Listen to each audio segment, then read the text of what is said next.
បាទសួស្តីបងប្អូនទាំងអស់គ្នាឥឡូវនេះយើងដល់ចំណងជើងតូចថ្មីការប៉ាន់ស្មានផលដកចំនួនទស្សភាគបាទអញ្ចឹងមាន2ជំហានដើម្បីប៉ាន់ស្មានទី1គឺប៉ាន់ស្មានផលដកចំនួនទស្សភាគទី1គឺធ្វើបង្គុតចំនួនទស្សភាគឲ្យទៅជាចំនួនគុតណាហើយទី2គឺដកពីលើចុះក្រោមពីស្ដាំទៅឆ្វេងដោយប្រមាណវិធីគុតចំនួនគុតធម្មតាអញ្ចឹងដែរបាទអញ្ចឹងយើងចាប់ផ្ដើមធ្វើប្រមាណវិធីបាទហើយមិនមែនឃើញចម្លើយស្មើទេគឺប្រហែលណាព្រោះវាមិនមែនជាចម្លើយពិតវាជាចម្លើយប្រហែលអញ្ចឹងគេដាក់សញ្ញាប្រហែលបាទអញ្ចឹង 28.075 ដកនឹង 25.75 អញ្ចឹងដំបូងយើងបង្គុតឲ្យទៅជាចំនួនគុតគឺយើងបង្គុតត្រឹមខ្ទង់រាយអញ្ចឹងយើងមើលខ្ទង់ខាងស្ដាំបន្ទាប់របស់វាខាងស្ដាំបន្ទាប់មានលេខ0 1 2 3 4យើងបង្គុតចុះបើខ្ទង់ខាងស្ដាំបន្ទាប់មានលេខ5 6 7 8 9យើងបង្គុតឡើងអញ្ចឹង28នេះខាងស្ដាំខ្ទង់រាយគឺលេខ0អញ្ចឹងយើងបង្គុតចុះអញ្ចឹងនៅសល់28ហើយ25ខាងស្ដាំទង់រាយគឺលេខ7អញ្ចឹងយើងបង្គុតឡើងទៅជា26អញ្ចឹង28ដក26នៅសល់2អញ្ចឹងចម្លើយរបស់វាគឺប្រហែល2ណាបាទអញ្ចឹងដល់ខចំណុចខ 9.8 ដកនឹង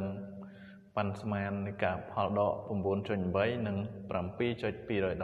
ចឹងយើងបង្គុតដូចគ្នាយើងបង្គុតត្រឹមទង់រាយដូចគ្នាអញ្ចឹងខាងស្ដាំលេខ8យើងបង្គុតឡើងទៅជា10អញ្ចឹងខាងទង់រាយខាងទង់ភាគ10នេះនៅស្ដាំបន្ទាប់ទង់រាយនេះគឺលេខ2យើងបង្គុតចុះគឺ7 10ដក7សល់3អញ្ចឹងប្រហែល3ណាខចម្លើយវាដល់ពេលកអញ្ចឹងកយើងបង្គុត2សិនហើយចាំយើងបង្គុតឃើញដកឃើញចម្លើយចាំយើងបង្គុតមួយទៀតដើម្បីដកបន្តបាទអញ្ចឹងយើងបង្គុតអូខេ35យើងមិនបាច់បង្គុតទេព្រោះវាជាចំនួនគុតហើយបាទអញ្ចឹង20យើងមើលមកទង់ភាគ10ស្ដាំទង់រាយនេះគឺលេខ2យើងបង្គុតចុះដល់20ដែរអញ្ចឹងយើងដកមកបាទ5ដក0សល់5 3ដក2នៅសល់1សល់15អញ្ចឹងយើងបង្គុតទស្សភាគនេះមួយទៀតគឺ8.750ខាងស្ដាំមានលេខ7អញ្ចឹងយើងបង្គុតឡើងអញ្ចឹង8ឡើងទៅជា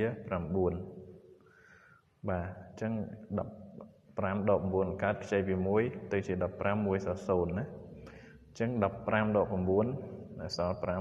1ចុងក្រោយចម្លើយរបស់វាគឺប្រហែល6ណាបាទនេះជាការស្រេចបាទអរគុណសម្រាប់ការទស្សនាអញ្ចឹងសូមជួយ Subscribe Channel របស់គ្រូគឺក្នុង YouTube ឧត្តមប៉ែនអក្សរតូចទាំងអស់ណា UTDAMPEN បាទអរគុណច្រើន